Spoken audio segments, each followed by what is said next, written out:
ಅದೇ ಇನ್ಕಮ್ದು ಕೊಟ್ಟೋನ 15 ವರ್ಷ 15 ವರ್ಷದಿಂದ ಇರಲಿಲ್ಲ. ಈಗ ಈ ಥರ ರೂಲ್ಸ್ ಮಾಡಾರೆ. ಈಗ ಇದನ್ನು ಕೊಟ್ಟರೆ ಅಕ್ಕಿ ಕೊಡ್ತೀವಿ ಅಂತವ್ರೆ. ಈಗ ವಯಸ್ಸಾದವರೆಲ್ಲ ಏನು ಅಲ್ಲೋಗಿ ಏನು ತಗೋತಾರಪ್ಪ, ಹೋಗಿ ಇದು ಮಾಡ್ಕೊಂಡು ಇನ್ಕಮ್ದೆಲ್ಲನೂ ಆ ಥರ ರೂಲ್ಸ್ ಮಾಡಾರೆ ಸರ್ಕಾರದವರು ಅಷ್ಟೇ. ಈಗ 4 ದಿವಸ ಆಯ್ತು.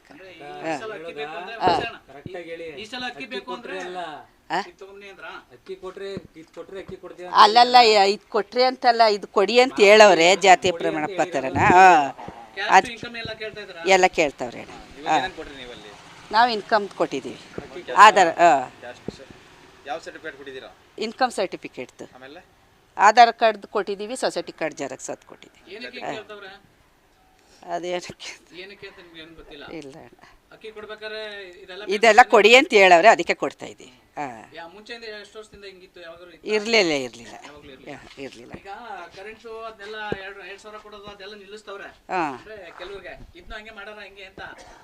ಅದೇನೋ ಅವರು ಕೇಳ್ಬೇಕಣ್ಣ, ಅದೇನು ನಮಗೆ ಗೊತ್ತಿಲ್ಲ ಒಟ್ಟಲ್ಲಿ. ಅಯ್ಯೋ ನಿಲ್ಲಿಸ್ಬಿಟ್ರೆ ಈ ರೈತರದ್ದು ಇದ್ರದ್ದೆಲ್ಲ ಏನಪ್ಪ ಇದು ಕೊಡಲೇಬೇಕಲ್ಲ ಬಡವ್ರ ಬಗ್ರಿಗೆ. ಮೊದಲೆಲ್ಲ ಕೇಳ್ತಿರ್ಲಿಲ್ಲ, ಈಗ ಕೇಳ್ತಾವ್ರೆ.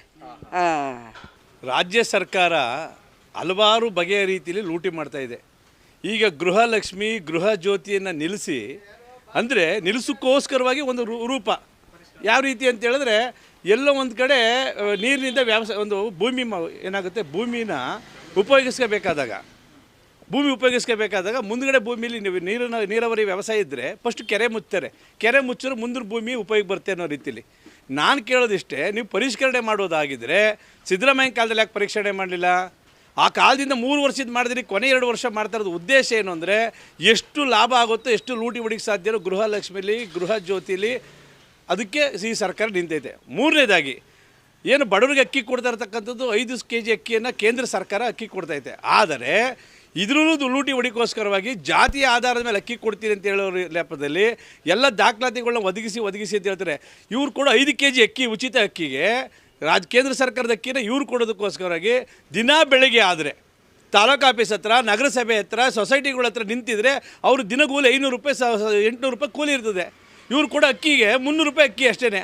ಆದರೆ ಇವರು ಪ್ರತಿ ಸಂದರ್ಭದಲ್ಲೂ ಏನು ಊರಲ್ಲಿ ಯಾರೂ ಜನ ಇರೋಂಗಿಲ್ಲ, ಗೃಹಲಕ್ಷ್ಮಿಗೆ ಅರ್ಜಿ ಹಾಕಿ, ಗೃಹ ಜ್ಯೋತಿಗೆ ಅರ್ಜಿ ಹಾಕಿ, ಸೊಸೈಟಿ ಅಕ್ಕಿಗೆ ಅರ್ಜಿ ಹಾಕಿ ಅರ್ಜಿ ಹಾಕೊಂಡು ನಿಂತ್ಕೊಂಡ್ರೆ ಸಮಸ್ಯೆಗಳು ರೈತರಿಗೆ, ಕಾರ್ಮಿಕರಿಗೆ, ಬಡ ಮಹಿಳೆಯರಿಗೆ, ದೀನದಲಿತರಿಗೆ ಸಮಸ್ಯೆ ಕೊಡುವಂಥ ಸರ್ಕಾರ.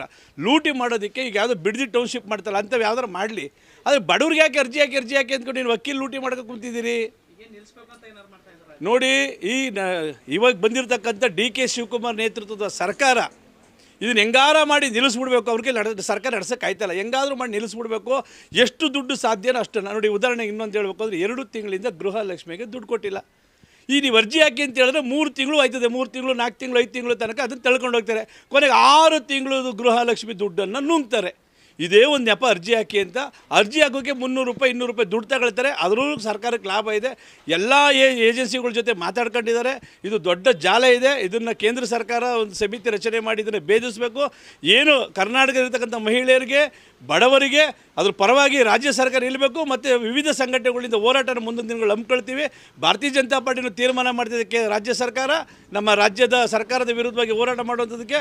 ಅದಕ್ಕೆ ನಾನು ನಮ್ಮ ವಿಜೇಂದ್ರ ಅವ್ರಿಗೆ ನಾನು ಮನವಿ ಮಾಡ್ತೇನೆ, ಈ ಗೃಹಲಕ್ಷ್ಮಿ, ಈ ಗೃಹ ಜ್ಯೋತಿ ಮತ್ತು ರೈತರಿಗೆ ಬಡವರು ಕೊಡ್ತಾ ಇರ್ತಕ್ಕಂಥ ಅಕ್ಕಿ, ಇದ್ರ ವಿಚಾರ ಇಟ್ಕೊಂಡು ನಾವೆಲ್ಲ ಹೋರಾಟ ಮಾಡಿ ಬಡವರ ಪರ ನಾವು ನಿಲ್ಲಬೇಕು ಅಂತ ಭಾರತೀಯ ಜನತಾ ಪಾರ್ಟಿ ರಾಜ್ಯಾಧ್ಯಕ್ಷರನ್ನ ಈ ಮೂಲಕ ಗಮನ ತರ್ತೇನೆ. ಕರ್ನಾಟಕ ನ್ಯೂಸ್ ಡಿಜಿಟಲ್ ಚಾನಲನ್ನು ಈಗಲೇ ಸಬ್ಸ್ಕ್ರೈಬ್ ಮಾಡಿ. ಧನ್ಯವಾದಗಳು.